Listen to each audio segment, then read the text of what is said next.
Hello friends, I am Mudassir Hamid. Welcome to Radiance biology classes.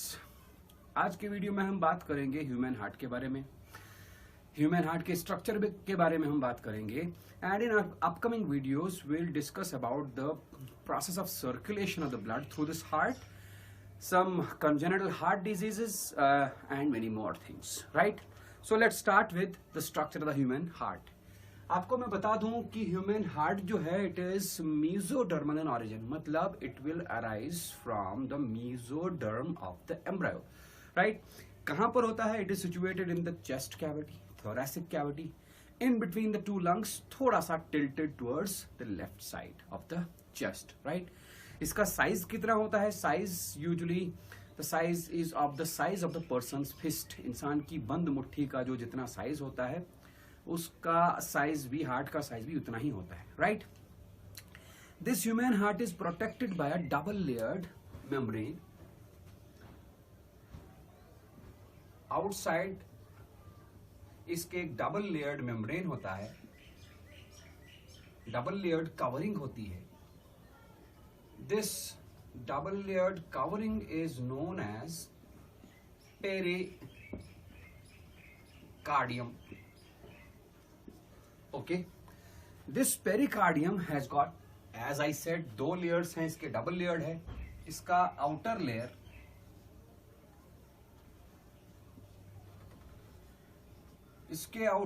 को हम fibrous layer बोलते हैं because it is composed of fibrous connective tissue. Okay, so outer fibrous connective tissue layer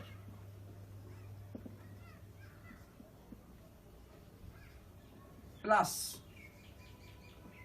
इसमें और एक layer होती है, मतलब outer layer is further composed of two coverings, fibrous covering, fibrous connective tissue layer, and इसके अंदर होता है अ लेयर ऑफ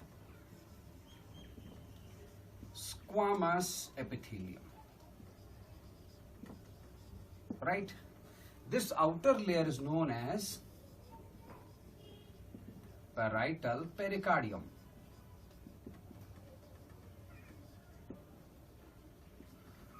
So मैंने कहा कि human heart is externally covered by a membrane, double layered membrane, whose outer layer is known as parietal pericardium. Parietal pericardium is further composed of two coverings. The outer covering is composed of fibrous connective tissue and the inner covering is composed of a layer of squamous epithelium. फिर बात करेंगे हम इसके inner layer की, pericardium के inner layer की। The inner layer of pericardium is known as visceral pericardium.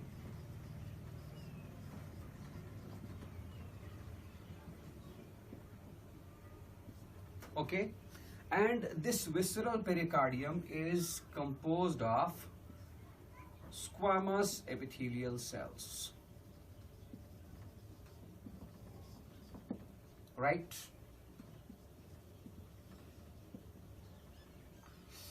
हो गया पेरिकार्डियम। पेरिकार्डियम के अंदर एक muscular, very thick muscular layer होता है, that is known as myocardium. मैं यहां लिखूं inner to pericardium is a very thick muscular layer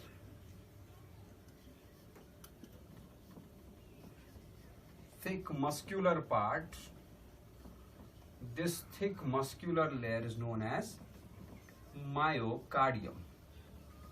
आपको शायद पता हो ये मायोकार्डियम बना होता है कार्डियक मसल्स का, which are involuntary in nature, and inner to this myocardium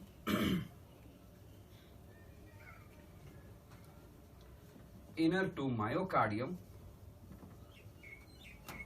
lies another layer which is composed of which is known as endocardium. Okay, ये एंडोकार्डियम जो है it is, what is it? It is composed of again squamous epithelium. simple squamous epithelium. इसके बाद हम बात करेंगे जो ये पेरिकार्डियम के दो लेयर्स होते हैं, इनके बीच में थोड़ी सी गैप होती है। That gap is known as pericardial cavity. और इस पेरिकार्डियल कैविटी के अंदर एक फ्लूइड होता है, the fluid is known as pericardial fluid.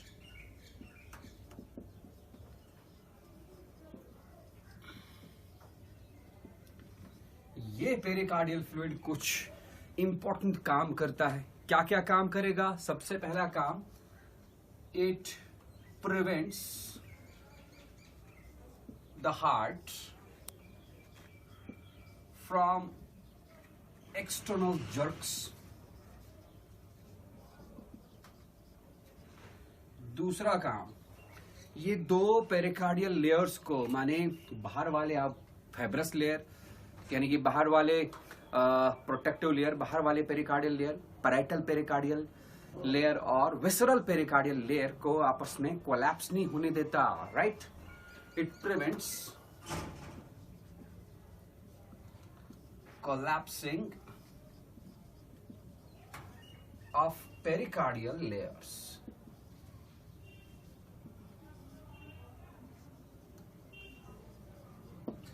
Okay. और तीसरा काम भी ये करता है। क्या काम करेगा? It prevents the heart from bad effects of the friction at the time of contraction. Contraction की वक्त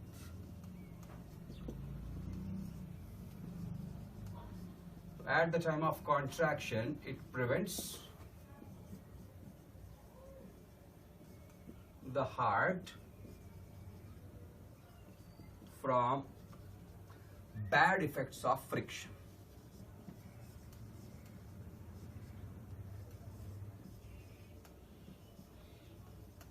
ओके, ये तीन काम करेगा ये पेरिकार्डियल फ्लूइड। मतलब pericardial fluid is very important for the normal functioning of the heart. Let us discuss about the internal structure of this heart. आप देख सकते हैं मैंने यहाँ पर एक बड़ा सा नीट एंड क्लीन डायग्राम बनाया हुआ है। इसी डायग्राम को हम एक्सप्लेन करेंगे in order to explain the structure of the human heart. Right? मैं कुछ लेबलिंग करूंगा इसकी। This is superior vena cava.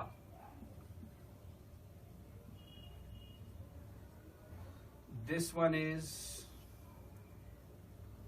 inferior vena cava. दो बड़ी वेन्स होती हैं, सुपीरियर वेना केवा और इंफीरियर वेना केवा। ये आप देख सकते हैं दोनों वेन्स ओपन होती है। कहां?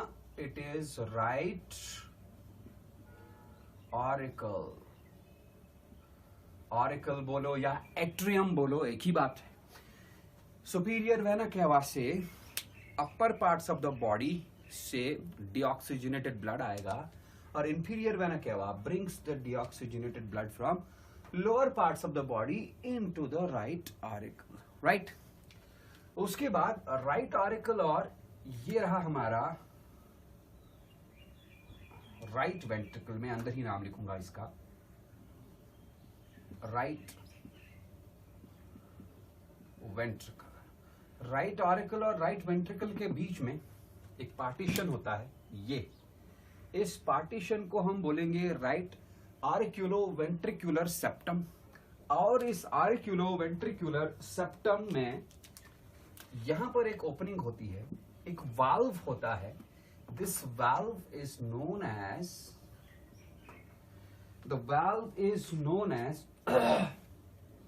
tricuspid valve.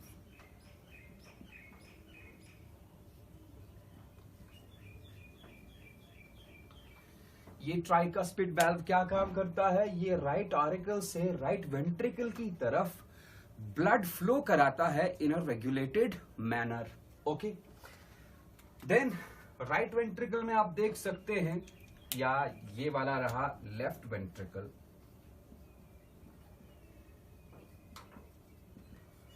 And this one is left auricle. Left auricle की बात करता हूं पहले। लेफ्ट ऑरिकल में ये these two, these are pulmonary veins, right? ये वाले दो, ये दोनों भी क्या हैं? Pulmonary veins. ये पल्मोनरी वेन्स लंग्स से ये वाले दो पल्मोनरी वेन्स का ओपनिंग ये रहा। पल्मोनरी वेन्स लंग्स से ऑक्सीजनेटेड ब्लड लाएंगी and that oxygenated blood is drained into the left auricle. उसके बाद लेफ्ट ऑरिकल और लेफ्ट वेंट्रिकल के बीच का partition that is known as left auriculo ventricular septum. इसमें भी एक ओपनिंग होती है, एक वाल्व होता है। The valve is known as, यहां लिखूं, bicuspid valve. This bicuspid valve is also known as mitral valve. ये लेफ्ट ऑरिकल से लेफ्ट वेंट्रिकल की तरफ ऑक्सीजनेटेड ब्लड फ्लो कराता है इन अ रेगुलेटेड मैनर। तो ऑरिकल्स की बात हो गई। अब देखते हैं वेंट्रिकल्स। वेंट्रिकल्स का जो इनर मस्कुलर वॉल है, आप देख सकते हैं डायग्राम में, inner muscular wall, it is drawn into a number of muscular folds. ये जो मैं ब्लैक से दिखा रहा हूं, इनर मस्कुलर वॉल अंदर की तरफ बहुत सारे न्यूमरस मस्कुलर फोल्ड्स बनाता है। इन मस्कुलर फोल्ड्स को हम बोलते हैं कॉलमनी कार्नी। मैं लिखूंगा यहां कॉलमनी कार्नी।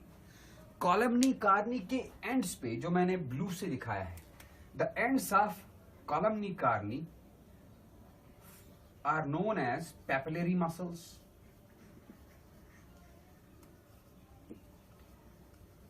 और ये पैपिलरी मसल्स जुड़े रहते हैं कॉर्ड लाइक स्ट्रक्चर्स के साथ। मतलब इन पैपिलरी मसल्स के साथ कुछ धागे जैसे जुड़े होते हैं। ये धागे जैसे, ये thread like structures white fibrous connective tissue के बने होते हैं, कोलेजन फाइबर्स के बने होते हैं।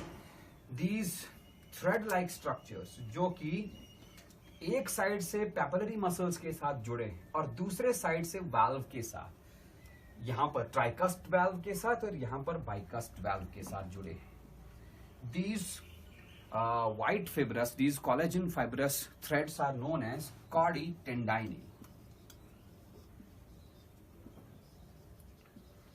ये काम क्या करती हैं ये chordae tendineae? जब वेंट्रिकल्स कॉन्ट्रैक्ट होंगे तो इन वाल्व्स पे, ट्राइकस्ट वाल्व और बाइकस्ट वाल्व पे प्रेशर पड़ सकता है, ये रप्चर हो सकते हैं। These chordae tendineae give an extra support to these bicust and tricust valve at the time of contraction of the ventricles. Okay. Right ventricle से अराइज होती है एक बड़ी सी आर्टरी, इसको हम पल्मोनरी आर्क बोलते हैं। बाहर आते आते ये डिवाइड होती है दो ब्रांचेस में, the right pulmonary artery and left pulmonary artery.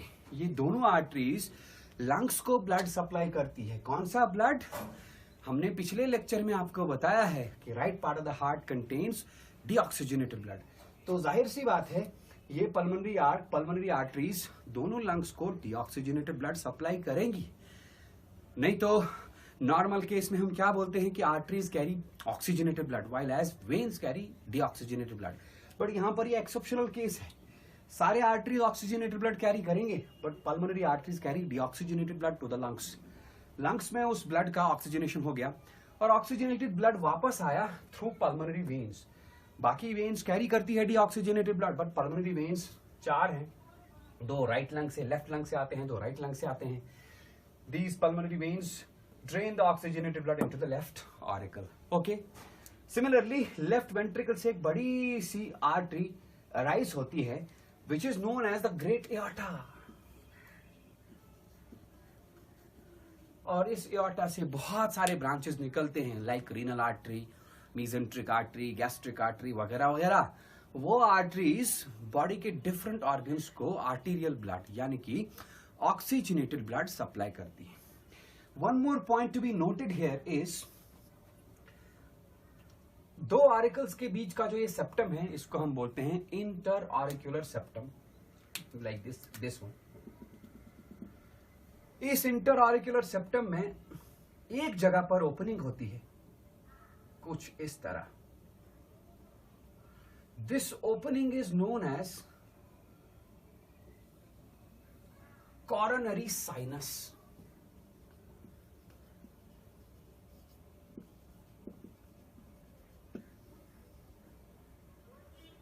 ये कॉरोनरी साइनस का काम क्या है? कॉरोनरी साइनस से डीऑक्सीजनेटेड ब्लड आ जाता है again into the right auricle. लेकिन ये डीऑक्सीजनेटेड ब्लड कौन सा वाला ब्लड होता है? हार्ट अंदर से हॉलो होता है, ये ब्लड को पंप करता है टू द बॉडी पार्ट्स। लेकिन हार्ट में भी ब्लड सप्लाई चाहिए, हार्ट के टिश्यू में ब्लड आना चाहिए, बिकॉज जब तक हार्ट में ब्लड नहीं आएगा, तो ऑक्सीजनेटेड ब्लड नहीं आएगा हार्ट टिश्यू में, तो हार्ट मसल में, तो ऑक्सीजन नहीं आएगा। ऑक्सीजन हार्ट को चाहिए ही चाहिए एनर्जी के लिए, because oxygen is needed for the break down of food during the process of respiration. तो ऑक्सीजनेटेड ब्लड हार्ट टिश्यू में आ गया, उसके साथ ऑक्सीजन आया, ऑक्सीजन को हार्ट टिश्यू ने यूज किया टू रिलीज एनर्जी, वो एनर्जी यूज करता है हार्ट टू फंक्शन। ठीक, फिर हार्ट टिश्यू से डीऑक्सीजनेटेड ब्लड जनरेट होता है, वही डीऑक्सीजनेटेड ब्लड कॉरोनरी साइनस के थ्रू राइट आरिकल में ड्रेन होता है। मतलब कहने का यह है कि coronary sinus drains deoxygenated blood from heart tissue to the right auricle। Okay, और 2-3 पॉइंट्स में बताना चाहूंगा। ये जो हमने सुपीरियर वेना केवा बताया, सुपीरियर वेना केवा और इंफीरियर वेना केवा। First let us talk about this inferior vena केवा। इंफीरियर वेना केवा की ओपनिंग के पास भी एक वाल्व लगा होता है, सुपीरियर वेना केवा की ओपनिंग के पास भी एक वाल्व लगा रहता है, right. The opening of the inferior vena cava is guarded by a valve, that valve is known as, मैं रेड से लिखूंगा या, the valve is known as thebesian valve. बहुत इंपॉर्टेंट पॉइंट है ये। Thebesian valve is the valve which is present in the opening of inferior vena cava, right? लेकिन जब बच्चा एम्ब्रियोनिक लाइफ में होता है, तब ये वाल्व क्या करता है? ये directly arterial blood, sorry right auricle blood, ये जो ब्लड इंफीरियर वेना केवा से आया, which is whose opening is guarded by Thebesian valve, यहां पर आया राइट आरिकल में। राइट आरिकल से एम्ब्रियोनिक लाइफ में जो हार्ट होता है, वो ब्लड लेफ्ट आरिकल में डायरेक्ट जाता है। यहां पर एक छोटा सा पोर होता है, the pore in the embryonic life is known as foramen ovale. लेकिन जब एम्ब्रियो फीटस बन के बाहर आ जाता है, तो वो पोर बंद रहता है, बंद हो जाता है, and that closed pore is then known as fossa ovalis. दो चीजें मैंने कही, एक फोरामेन ओवेल और दूसरा फोसा ओवेलिस। फोरामेन ओवेल क्या होता है? ये यहां आर्क्यूलर, इंटर आर्क्यूलर सेप्टम में एक बहुत ही छोटा सा पोर होता है। इस पोर के थ्रू राइट आर्टिकल वाला डीऑक्सीजनेटेड ब्लड डायरेक्टली पास होता है into the left article, right. लेकिन ये फोरामेन ओवेल होता है only in embryo heart, right? As soon as the fetus comes out at the time of birth, just before birth, ये foramen ovale, ये opening बंद होती है and is then present in the heart of the newborn baby, then present in the heart of the newborn baby, heart of the individual in the form of a depression. That depression is known as fossa ovalis. आप ये कह सकते हैं कि fossa ovalis is ये निशान होता है, रह जाता है इंटर आर्टिकुलर सेप्टम में। कब? जब ये फोरामेन ओवेल बंद होता है after the birth. There is one more valve, sorry, इस वाल्व का मैंने नाम क्या लिखा? थेबेसियन वाल्व। नो, मैंने यहां पर गलत लिखा। आप इस वाल्व का नाम चेंज करके लिखें यूस्टेचियन वाल्व, राइट। तो इंफीरियर वेना केवा का ओपनिंग जो है, it is guarded by eustachian valve. Eustachian valve controlled manner में राइट आर्टिकल में इंफीरियर वेना कैवा वाला ब्लड ड्रेन करता है। दूसरा मैंने कहा यहाँ पर ये इंटर आर्टिकुलर सेप्टम में एम्ब्रियोनिक हार्ट में एक पोर होता है, उस पोर का नाम है फोरामेन ओवेल। ये एम्ब्रियोनिक हार्ट में होता है, ये फोरामेन ओवेल डीऑक्सीजनेटेड ब्लड को सीधा ट्रांसपोर्ट कर सकता है इनटू द लेफ्ट आर्टिकल। लेकिन जब इंसान पैदा होता है तो जस्ट बिफोर बर्थ ये बंद होता है and remains there in the form of a depression known as fossa ovalis. Eustachian valve मैंने बताया, there is one more valve, that valve is known as thebesian valve. यहां लिखूं मैं,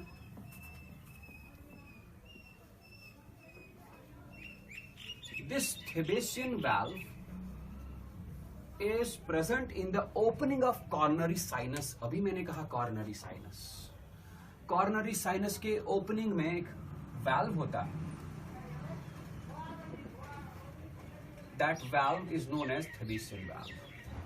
तो coronary sinus से जो deoxygenated blood drain होता है into the right auricle, that deoxygenated blood is drained into the right auricle in a controlled manner with the help of a sinus, with the help of a Thebesian valve present at the opening of the coronary sinus, right? इसके बाद हम बात करेंगे इस heart के through blood circulation कैसा होता है और हार्ट बीट जनरेट कैसे होती है, हार्ट बीट कितने ड्यूरेशन की होती है और उस ड्यूरेशन में हार्ट में क्या क्या चीजें होती है। We will discuss these things in our upcoming lectures. Thank you.